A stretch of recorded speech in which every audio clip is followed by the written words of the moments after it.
Und mit dazu holen möchte ich nun Manuel Ostermann, den stellvertretenden Vorsitzenden der Deutschen Polizeigewerkschaft. Hallo, Herr Ostermann. Hallo, viele Grüße. Herr Ostermann, der Asylbewerber hätte laut Bild schon längst abgeschoben werden müssen nach Libyen. Stattdessen hat er offenbar einen Anschlag mit Schusswaffen in Deutschland geplant. Wie kann das denn sein? Hier sehen wir das Ergebnis unserer gescheiterten Abschiebepolitik.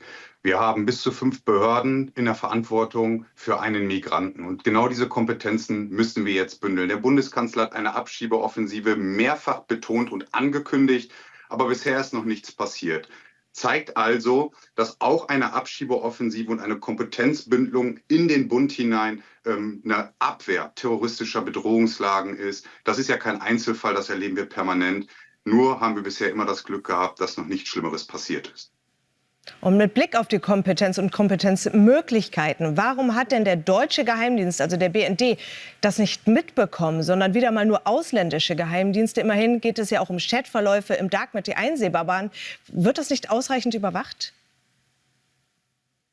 Da haben wir mehrere Problembündelungen. Das müssen wir globaler betrachten. Zunächst einmal hat der BND insofern richtig agiert, als dass die Aufgabe ist, die Erkenntnisgewinnung und Informationseinholung. Zeigt also, die internationale Komplexität funktioniert. Aber der Bundesgesetzgeber hat zum Beispiel bei der Strafprozessordnung im Rahmen der verdeckten Ermittler und der Vertrauensperson das gesetzlich so eng gefasst, dass es faktisch nicht mehr möglich ist, dieses zum Einsatz zu bringen.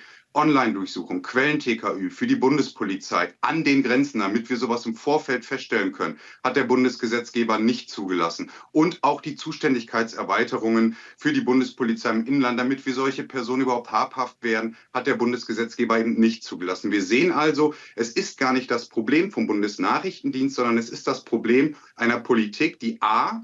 keine gesetzlichen Regelungen definiert, die zielführend sind, und b. wo der Datenschutz immer noch auch über die Bekämpfung terroristischer Bedrohungslagen steht. Und hier muss der Bundesgesetzgeber endlich nachbessern. Wie oft muss eigentlich so ein Sachverhalt noch passieren, damit die Bundesregierung versteht, wie effizient und vor allem wie notwendig diese Gesetzesnovellierungen sind? Und gerade diese Bedrohungslage, die islamistische Bedrohungslage, die nimmt ja nicht ab, sondern sie nimmt zu. Und gerade mit Blick auch auf die zugespitzte Lage in Nahost müsste doch aufgerüstet werden, auch hierzulande beim Geheimdienst und auch bei der Polizei. Was passiert denn da konkret? Ja, Sie haben recht, jüdisches Leben ist nicht mehr sicher in Deutschland.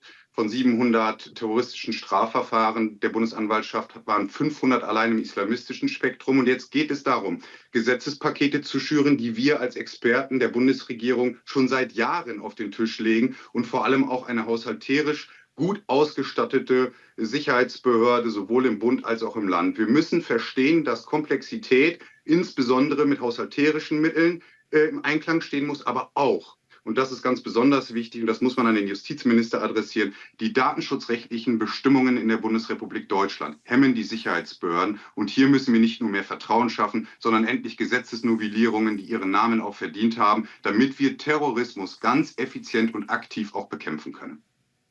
Herr Ostermann, wo sehen Sie denn persönlich die größte Gefahr? Die größte Gefahr für die Bundesrepublik Deutschland geht vom Extremismus allumfassend aus. Aber für die terroristische Bedrohungslage und damit ganz konkret für Leib und Leben der in Deutschland lebenden Menschen ganz eindeutig vom Islamismus. Und hier brauchen wir Maßnahmenbündel, die Abschiebeoffensive, die Notwendigkeit von Grenzkontrollen, denn sie sind auch Terrorabwehr.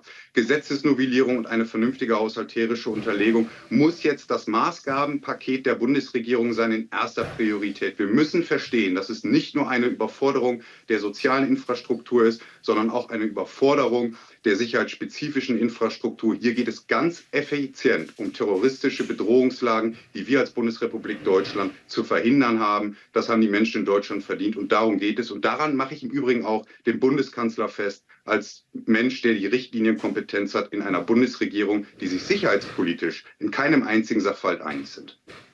Also ein ganz klarer Appell Richtung Politik in einer angespannten Bedrohungslage, in einer zunehmenden Bedrohungslage. Danke, Manuel Ostermann, stellvertretender von der Deutschen Polizeigewerkschaft, stellvertretender Vorsitzender, so ist es richtig, von der Deutschen Polizeigewerkschaft. Danke für das Gespräch.